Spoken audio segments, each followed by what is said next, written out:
So hello everyone, welcome to class number 12 of the unit Java Programming Fundamentals of class 11th IT subject code 802 of CBSE board. So आज के class में हम discuss करने वाले हैं और कुछ ग्राफिकल कंपोनेंट के बारे में जिसको हम हमारे जावा एप्लीकेशन प्रोजेक्ट डेवलप करने के लिए यूज कर सकते हैं। सो आज के क्लास का जो हमारा डिस्कशन का टॉपिक है, आज के क्लास में हम जिस कंपोनेंट के बारे में डिस्कस करने वाले हैं उस कंपोनेंट का नाम हम यहाँ पे देख सकते हैं। उस कंपोनेंट का नाम है लिस्ट कंपोनेंट। तो ये लिस्ट कंपोनेंट को हम कब प्रिफर करते हैं, किस तरह के सिचुएशन में हम लिस्ट कंपोनेंट को प्रिफर करते हैं, पहले वो समझ लेते हैं। जैसे कि लास्ट क्लास में हमने डिस्कस किया था एक कंपोनेंट के बारे में, जिस कंपोनेंट का नाम क्या था, जिस कंपोनेंट का नाम था checkbox component. And checkbox component को हम किस पर्पस के लिए यूज करते हैं? चेकबॉक्स कंपोनेंट को हम यूज करते हैं एट ए टाइम वन और मोर ऑप्शंस को सिलेक्ट करने के लिए। ओके। बट सपोज एक ऐसा सिचुएशन हो जहाँ पे हमारे पास सपोज 100 ऑप्शंस हैं ऑन और उन 100 ऑप्शंस में से हम चाहते हैं यूजर वन और मोर ऑप्शंस को एट ए टाइम सिलेक्ट कर पाए, है कि नहीं? तो अगर हम 100 ऑप्शंस चेकबॉक्सेस के माध्यम से प्रोवाइड करेंगे तो हमारा जो फॉर्म है या फिर जावा एप्लीकेशन प्रोजेक्ट है वो दिखने में बहुत ही ज्यादा कॉम्प्लिकेटेड दिखेगा। तो अगर हम चाहते हैं कि हमारा जावा एप्लीकेशन प्रोजेक्ट बहुत ज़्यादा कॉम्प्लिकेटेड ना दिखे और यूज़र को हम आसान तरीके से 100 ऑप्शंस भी प्रोवाइड कर पाएं और यूज़र उनमें से वन और more than one options select भी कर पाए, तो उस तरह के केस में हम जिस ग्राफिकल कंपोनेंट को प्रीफर करेंगे that graphical component is known as list component. Okay. तो आई थिंक सबको अभी इजीली समझ आ गया होगा कि ये लिस्ट कंपोनेंट को हम किस तरह के सिचुएशन में हमारे जावा एप्लीकेशन प्रोजेक्ट में यूज कर सकते हैं। तो अभी क्या लिखा है डेफिनेशन थोड़ा देख लेते हैं। जैसे कि हम यहाँ पे देख सकते हैं डेफिनेशन क्या लिखा है, the list is a preferred option over checkbox. Checkbox के बदले हम लिस्ट को कब प्रीफर कर सकते हैं? In situations wherever multiple options are required to be selected from a large number of known set of options। जब हमें large number of known set of options में से one or more than one option को at a particular time select करना हो तो तब हम चेकबॉक्स के बदले प्रिफर करते हैं लिस्ट कंपोनेंट को, जिसके द्वारा वो हमारा स्पेस सेव करता है, मतलब कम स्पेस में ज़्यादा ऑप्शंस ऐड करने का फैसिलिटी प्रोवाइड करता है। और जो डिज़ाइन है वो लेस कम्बरसम भी होता है, मतलब जो डिज़ाइनिंग है वो लेस कॉम्प्लिकेटेड भी होता है। इसके वजह से हम चेकबॉक्स के बदले प्रिफर करते हैं लिस्ट कंपोनेंट को जब हमारे पास huge amount of known set of options available हों तब। सो आई थिंक इतना क्लियर हो गया होगा कि चेकबॉक्स एंड लिस्ट कंपोनेंट के बीच क्या डिफरेंस है और चेकबॉक्स के बदले हम लिस्ट कंपोनेंट को कब हम प्रिफर करते हैं। अभी और एक इंपॉर्टेंट डिफरेंस हम यहाँ पे देख लेते हैं, और एक इंपॉर्टेंट डिफरेंस अगर हम देखें, what is the difference between J combo box and J list. J combo box and J list के बीच क्या डिफरेंस है? जैसे कि लास्ट कुछ क्लास में हमने डिस्कस किया था कि कॉम्बो बॉक्स कंपोनेंट को हम कब प्रिफर करते हैं। कॉम्बो बॉक्स कंपोनेंट को हम प्रिफर करते हैं किसके बदले? कॉम्बो बॉक्स कंपोनेंट को हम प्रिफर करते हैं रेडियो बटन के बदले। जैसे कि हम लिस्ट कंपोनेंट को प्रिफर कर रहे हैं किसके बदले? जैसे कि लिस्ट कंपोनेंट को हम प्रिफर कर रहे हैं चेकबॉक्स के बदले। तो रेडियो बटन कंपोनेंट को हम यूज करते हैं क्यों? मल्टीपल ऑप्शंस में से यूजर को सिंगल ऑप्शन सिलेक्ट करने की फैसिलिटी प्रोवाइड करने के लिए। बट अगर हमारे पास huge amount of known options हैं और जिनमें से हम चाहते हैं यूजर सिंगल ऑप्शन सिलेक्ट करे, तो तब रेडियो बटन के बदले हम प्रिफर करते थे कॉम्बो बॉक्स को। वैसे ही चेकबॉक्स कंपोनेंट को हम क्यों यूज करते हैं? ताकि मल्टीपल ऑप्शंस में से यूजर वन और more than one option at a time select कर सके। बट अगर हमारे पास known set of huge amount of options हैं तो तब हम चेकबॉक्स के बदले प्रीफर करते हैं लिस्ट कंपोनेंट को, जो कि यूजर को अलाउ करता है ह्यूज ऑप्शंस के साथ वन और more than one option at a time select करने के लिए। तो इससे हमने क्या समझा कि combo box component is used to allow the user to select only one option at a time. A list component is used to allow the user to select one or more than one option at a particular time. Okay. So I think clear हो गया होगा कि what is the difference between J combo box and J list component. Okay. अभी हम आ जाते हैं कुछ properties के बारे में। आज के क्लास में हम जिस कंपोनेंट के बारे में डिस्कस कर रहे हैं उस कंपोनेंट के कुछ प्रॉपर्टीज के बारे में हम आ जाते हैं। उस कंपोनेंट के कुछ प्रॉपर्टीज क्या क्या हैं हम देख लेते हैं। जैसे कि ये जे कॉम्बो बॉक्स जो जे लिस्ट है ये किसके साथ बराबर है। ये जे लिस्ट जो है ये बराबर है जे कॉम्बो बॉक्स के साथ। तो जे कॉम्बो बॉक्स में हमने जो जो प्रॉपर्टीज देखा था ऑलमोस्ट वही सारे प्रॉपर्टीज हमें यहाँ पे भी देखने को मिलेगा। जैसे कि background property, enabled property, fund property, foreground property, model property, selected index property. ये वो सारे प्रॉपर्टीज हैं जो ऑलरेडी हम कॉम्बो बॉक्स कंपोनेंट में डिस्कस कर चुके हैं। जैसे कि बैकग्राउंड प्रॉपर्टी यूज करके हम बैकग्राउंड कलर चेंज कर सकते हैं। इनेबल्ड प्रॉपर्टी यूज करके हम ये सेट कर सकते हैं कि वो रन टाइम में इनेबल्ड रहेगा या डिसेबल रहेगा। फंड प्रॉपर्टी यूज करके जो भी हम यहाँ पे ऑप्शंस दिखाएंगे उसका फंड स्टाइल एंड साइज हम डिफाइन कर सकते हैं। फोरग्राउंड प्रॉपर्टी यूज करके टेक्स्ट का कॉलर हम सेट कर सकते हैं। मॉडल प्रॉपर्टी यूज करके हम लिस्ट में क्या क्या ऑप्शंस दिखाना चाहते हैं वो ऐड कर सकते हैं। सिलेक्टेड इंडेक्स प्रॉपर्टी यूज करके बाय डिफॉल्ट कौन सा इंडेक्स या फिर कौन सा ऑप्शन सिलेक्टेड दिखाए रन टाइम में हम चाहते हैं वो हम सिलेक्टेड इंडेक्स प्रॉपर्टी के द्वारा सेट कर सकते हैं। जैसे कि अगर हम सेट करते हैं सिंपल तरीके से अगर हम बोले अगर हम सेट करते हैं -1 तो वहां पे वो कोई भी ऑप्शन को सिलेक्ट नहीं किया होता मतलब नल सिलेक्ट होता है। अगर हम वहाँ पे 0 देते हैं इंडेक्स तो वो फर्स्ट ऑप्शन को सिलेक्ट करेगा। इंडेक्स नंबर 1 देते हैं तो सेकंड ऑप्शन को सिलेक्ट करेगा।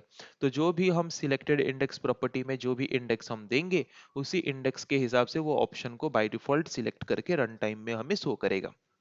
उसके साथ यहाँ पे एक और एडिशनल प्रॉपर्टी है as compare to combo box, क्योंकि कॉम्बो बॉक्स में हम ओनली यूजर को सिंगल ऑप्शन ही सिलेक्ट करने का फैसिलिटी प्रोवाइड कर रहे थे। बट लिस्ट कंपोनेंट में हम यूजर को वन और मोर ऑप्शंस सिलेक्ट करने की फैसिलिटीज प्रोवाइड करते हैं। तो उसके लिए और एक एडिशनल प्रॉपर्टी ऐड हो जाता है लिस्ट कंपोनेंट में। और उस प्रॉपर्टी का नाम क्या है? उस प्रॉपर्टी का नाम है सिलेक्शन मोड प्रॉपर्टी, कि हम किस तरह के सिलेक्शन मोड फैसिलिटी यूजर को प्रोवाइड करना चाहते हैं। अगर हम चाहते हैं यूजर ओनली सिंगल ऑप्शन ही सिलेक्ट कर सके, अगर हम चाहते हैं कि यूजर ओनली सिंगल ऑप्शन ही सिलेक्ट कर सके तो उसके लिए हम क्या करेंगे? सिंगल ऑप्शन को सिलेक्ट करेंगे। ओके, किसमें? सिलेक्शन मोड प्रॉपर्टी में। अगर हम चाहते हैं कि यूजर कंटिन्यूअस जितने भी एलिमेंट्स हैं उनको सिलेक्ट कर सके, है कि नहीं? जैसे कि फर्स्ट ऑप्शन है, सेकंड ऑप्शन है, थर्ड ऑप्शन है, कंटिन्यूअस ऑप्शंस को सिलेक्ट कर सके तो उसके लिए हम सिंगल इंटरवल ऑप्शन को सिलेक्ट करेंगे, जिसके द्वारा यूजर फर्स्ट ऑप्शन को सिलेक्ट करने के बाद शिफ्ट की को होल्ड करके कंटिन्यूअस उसके बाद जो ऑप्शंस हैं उन ऑप्शंस को भी वो सिलेक्ट कर सकता है। ओके। अगर हम चाहते हैं यूजर मल्टीपल इंटरवल मतलब यूजर कंट्रोल की को यूज करे मतलब मल्टीपल इंटरवल मतलब चाहे तो वो फर्स्ट ऑप्शन के बाद थर्ड ऑप्शन को सिलेक्ट कर सकता है, फोर्थ या फिर सेवेंथ ऑप्शन को सिलेक्ट कर सकता है। ऐसे नॉन कंटिन्यूअस जितने भी ऑप्शंस हैं उनको अगर हम सिलेक्ट करना चाहते हैं, यूजर को सिलेक्ट करने की फैसिलिटी प्रोवाइड करना चाहते हैं, तो उसके लिए सिलेक्शन मोड प्रॉपर्टी में हम किस वैल्यू को सिलेक्ट करेंगे? मल्टीपल इंटरवल ऑप्शन को सिलेक्ट करेंगे, जिसके द्वारा फर्स्ट ऑप्शन को सिलेक्ट करने के बाद यूजर कंट्रोल की को होल्ड करके मोर देन वन ऑप्शन को सिलेक्ट कर सकता है, चाहे वो कंटिन्यूअस हो या चाहे वो कंटिन्यूअस ना हो। ओके, सो ये एक इंपॉर्टेंट प्रॉपर्टी है जो कि कॉम्बो बॉक्स कंपोनेंट में हमें देखने को नहीं मिला था, जो कि ओनली लिस्ट कंपोनेंट में हमें देखने को मिला है। अभी हम देखते हैं कुछ मेथड्स। जैसे कि यहाँ पे दो मेथड्स के बारे में डिस्कस हुआ है। एक मेथड है get selected value method. Get selected value method क्या है? गेट सिलेक्टेड वैल्यू मेथड एक गेटर मेथड है। गेटर मेथड मतलब इस मेथड का काम है कुछ वैल्यू रिट्राइव करना। तो ये क्या रिट्राइव करेगा? Selected value. ओके, मतलब हमारे लिस्ट में जो भी वैल्यूज सिलेक्टेड हैं, अगर हम सिंगल वैल्यू सिलेक्ट किए हैं तो वो क्या करेगा? वही सिंगल वैल्यू जो भी सिलेक्ट हुआ है लिस्ट में से, जो भी सिंगल ऑप्शन सिलेक्ट हुआ है उस वैल्यू को वो रिट्राइव करके लाएगा। सपोज हमने 5 वैल्यू सिलेक्ट किया है लिस्ट में से, तो तब उस तरह के केस में ये मेथड कौन सा वैल्यू हमें रिटर्न करके दिखाएगा? जो फर्स्ट वैल्यू होगा, 5 वैल्यू में से जो फर्स्ट वैल्यू सिलेक्ट हुआ होगा उस फर्स्ट वैल्यू को वो रिट्राइव करके शो करेगा या फिर एक वेरिएबल या फिर ऑब्जेक्ट में स्टोर करेगा। उसके बाद अगर हम देखें एज सिलेक्टेड इंडेक्स मेथड, तो इसका काम क्या है? एज सिलेक्टेड इंडेक्स मेथड का काम, ये भी एक तरह का गेटर मेथड है। ओके, यस, क्वेश्चन पूछ रहा है कि नहीं, इज सिलेक्टेड इंडेक्स मतलब क्या जो हमारा सिलेक्टेड इंडेक्स है, मतलब क्या कोई ना कोई इंडेक्स सिलेक्टेड हुआ है? अगर कोई ना कोई इंडेक्स सिलेक्टेड हुआ है तो ये रिटर्न करेगा ट्रू, अदरवाइज ये रिटर्न करेगा false. Okay, I hope clear हो गया होगा कि अगर कोई मतलब वैल्यू सिलेक्ट हुआ होगा तो वो, अगर कोई एक भी वैल्यू सिलेक्ट हुआ होगा तो वो रिटर्न करेगा ट्रू, अगर कोई एक भी वैल्यू सिलेक्ट नहीं हुआ होगा तो वो रिटर्न करेगा फॉल्स। ये काम करता है कौन? As selected index method. So I think आज के क्लास में हमने जो लिस्ट कंपोनेंट के बारे में डिस्कस किया वो इजीली सबको समझ आ गया होगा। अभी हम थोड़ा इसको प्रैक्टिकल करके देख लेते हैं कि लिस्ट कंपोनेंट को अगर हम हमारे प्रोजेक्ट में यूज करते हैं वो एक्चुअली दिखता कैसे है। ओके, तो अभी हम क्या करेंगे, लिस्ट कंपोनेंट को थोड़ा ऐड करेंगे हमारे GUI बिल्डर एरिया में। तो लिस्ट कंपोनेंट कहाँ से मिलेगा? पैलेट विंडो से मिलेगा, तो उसको सिलेक्ट करके ड्रैग करके लाएंगे। तो ये है हमारा लिस्ट कंपोनेंट। उसके बाद मॉडल में जाके हम क्या कर सकते हैं, इसमें जितने भी ऑप्शंस हम ऐड करना चाहते हैं उतने ऑप्शंस हम ऐड कर सकते हैं। कहाँ पे जाके? मॉडल प्रॉपर्टी में जाके। ओके, तो मॉडल प्रॉपर्टी में जाके यहाँ पे जितने भी कंपोनेंट्स या फिर जितने भी एलिमेंट्स, जितने भी ऑप्शंस हमें ऐड करने हैं उतने ऑप्शंस हम ऐड कर सकते हैं। तो हम थोड़ा ऑप्शंस को बढ़ाने के लिए वही सेम ऑप्शंस को कॉपी कर लेते हैं, कॉपी करके उसको दोबारा से पेस्ट कर लेते हैं। ओके, देन इसको ओके कर देते हैं। हम यहाँ पे देख सकते हैं जबकि हमने बहुत से ऑप्शन ऐड किया है, यहाँ पे स्क्रॉल बार एक ऐड हो चुका है। उसके बाद हमने यहाँ पे जो एक्स्ट्रा प्रॉपर्टी देखा था वो क्या हमने देखा था?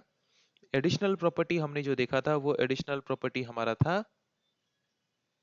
that additional property is selection mode. Okay, selection mode property हमारा था, तो सिलेक्शन मोड प्रॉपर्टी में आते हैं।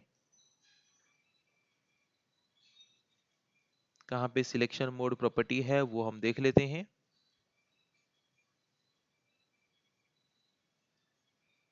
तो सिलेक्शन मोड प्रॉपर्टी में जैसे कि हम देख सकते हैं by default selection mode property का वैल्यू क्या है? Multiple interval. मल्टीपल इंटरवल मतलब क्या?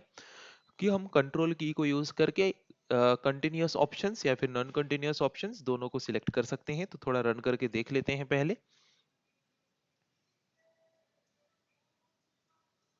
जैसे कि यहाँ पे हमारे पास लिस्ट है, जिसको हम स्क्रॉल करके देख सकते हैं। और सपोज जैसे कि हमने फर्स्ट ऑप्शन को सिलेक्ट किया, देन कंट्रोल की हमने कीबोर्ड से होल्ड करके रखा, देन जो भी ऑप्शंस हम सिलेक्ट करना चाहते हैं वो ऑप्शंस हम ऐसे सिलेक्ट कर सकते हैं, चाहे वो कंटिन्यूअस ऑप्शंस हो चाहे वो नॉन कंटिन्यूअस ऑप्शंस हो। ओके, बट CTRL की को होल्ड करके हम सारे ऑप्शंस को सिलेक्ट करेंगे। अगर हम यहाँ पे सिलेक्शन मोड प्रॉपर्टी में कुछ चेंजेस करना चाहते हैं तो हम यहाँ पे कर सकते हैं। जैसे कि अगर हम चाहते हैं यूजर ओनली सिंगल ऑप्शन ही सिलेक्ट कर पाए, तो वहाँ पे सिलेक्शन मोड प्रॉपर्टी में हम वैल्यू चेंज करके वहाँ पे सिंगल करेंगे। और अभी हम रन करके देख लेते हैं कि क्या वो हमें अलाउ करता है मल्टीपल ऑप्शंस सिलेक्ट करना। एक ऑप्शन हमने सिलेक्ट किया, देख सकते हैं एट ए टाइम वो हमें सिर्फ एक ही ऑप्शन को सिलेक्ट करने के लिए अलाउ कर रहा है, क्योंकि सिलेक्शन मोड प्रॉपर्टी का वैल्यू हमने वहाँ पे क्या रखा है? सिलेक्शन मोड प्रॉपर्टी का वैल्यू हमने रखा है सिंगल। अगर हम रखते हैं सिंगल इंटरवल तो तब क्या होता है हम देख सकते हैं। सिंगल इंटरवल अगर वैल्यू हम रखेंगे वहां पे तो वो हमें अलाउ करेगा शिफ्ट की को होल्ड करके कंटिन्यूअस एलिमेंट्स को सिलेक्ट करने के लिए। नॉन कंटिन्यूअस एलिमेंट्स या फिर नॉन कंटिन्यूअस एलिमेंट्स हम यहाँ पे सिलेक्ट नहीं कर सकते।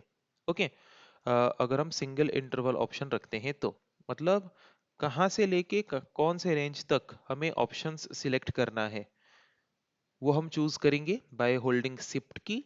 तो वो कंजिक्यूटिव उन सारे ऑप्शंस को साइमल्टेनियसली सिलेक्ट करेगा।